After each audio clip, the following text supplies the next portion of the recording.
Tervist! Kreatiinne monohüdraat on konkurentsitult enim uuritud toidulisand, mille kohta me teame juba aastakümneid, et see annab sulle lihastreeningu käigus väikese eelise ja viimase 10 aasta jooksul on ka leitud, et see aitab parandada ka vaimset võimekust ja tervist. Ma olen kreatiini positiivsetest tervisemõjudest teinud paraja portsu põnevaid videoid ja kui see kreatiini teema sind huvitab, siis sa võid kõik need välja otsida ja teha näiteks koos oma jõusaalis õpsidega mõnel nädalavahetusel kreatiini filmiõhtu. On tegelikult väga üllatav, et ikka veel on võimalik läbi viia uuringuid, mis annavad meile lisainfot kreatiini positiivsete omaduste kohta. Ja täna ma ühest sellisest räägingi, uuring on siin. Ja olgu kohe esile toodud, et tegemist pole mingi suvalise sammusega, vaid juhuvalimil põhineva topeltpimeda platseebo kontrollitud crossover uuringuga. Ehk siis teadusuuringute kuldse standardiga, mille raames analüüsiti, kas kreatiin monohüdraadi toidulisandina tarvitamine parandab unekvaliteeti, parandab sprindivõimekust, omab positiivset mõju vaimsele võimekusele, antud uuringu raames siis tähelepanuvõimele ja info töötlemise kiirusele ning taastumisele ja treeningjärgsele lihasvalu tajumisele.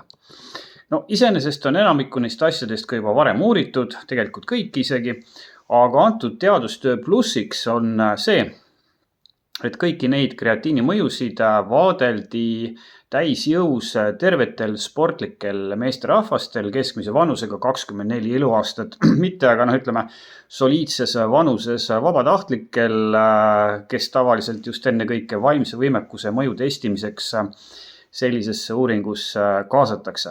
Ja nagu ma juba mainisin, oli muuhulgas tegemist crossover tüüpi uuringuga, ehk siis iga osaleja oli ka iseenese võrdlusisikuks.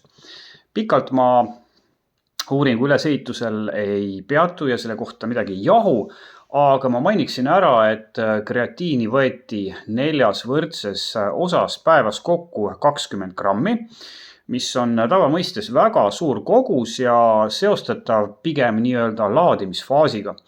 Kreatiini võeti 7 päeva ja selle võtmise ja mittevõtmise vahel oli 14-päevane washout periood ehk siis aeg, mille käigus toidulisandit või platseebo preparaati ei tarvitatud.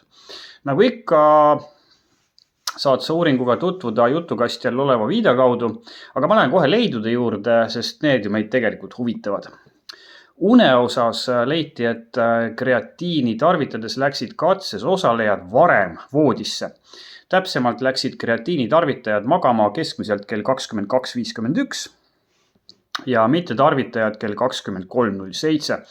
Mis on päris suur vahe ja mis on ka oluline, subjektiivselt hindasid kreatiini tarvitajad oma une kvaliteeti kõrgemaks, kuigi mõõdetavate parameetrite osas nagu une kestvus ja muu selline pudi-padi olulisi erinevusi ei olnud. Mõõtmaks seda, kas ja mil määral mõjutab 20 grammi kreatiini päevas 7 päeva jooksul sprindikiirust ja anaeroobset võimekust ehk siis kehasuutlikkust teha lühikese aja jooksul väga intensiivset, ma isegi ütleksin nagu plahvatuslikku tööd, sooritasid katsealused 5 meetri süstiku jooksu testi, mille puhul sa jooksed maksimaalselt kiiresti 5 meetri kaugusel oleva jooneni, pöörad seal ümber, jooksed tagasi ja siis jälle tagasi ja antud katses joosti niimoodi 30 sekundit. Ja siis puhati 35 sekundit ja niimoodi 6 korda järjest. Tulemused olid minu arvates mõnevõrra üllatavad, sest näitasid, et kreatiinil on lühiajalisele anaeroobsele võimekusele ja sprindikiirusele väga tugev positiivne mõju. Palju tugevam, kui oleks tegelikult võinud arvata. Nimelt näitasid numbrid, et kreatiini tarvitades läbisid katsealused 6 korra peale kokku enam kui 15% pikema vahemaa ja ka ühekordne 30 sekundi parim aeg oli neil keskmiselt 20% võrra parem. Ja oleme ausad, need on ikkagi väga-väga suured vahed. Kui rääkida 20 grammi päevase kreatiini tarvitamise mõjust vaimsele võimekusele, siis selgus, et ka siin olid toidulisandi grupil oluliselt paremad tulemused, kuna tähelepanu ja info töötlemiskiirust mõõtvas testis said nad keskmiselt 16–17% parema tulemuse, mis on jällegi, oleme ausad, üllatavalt suur number.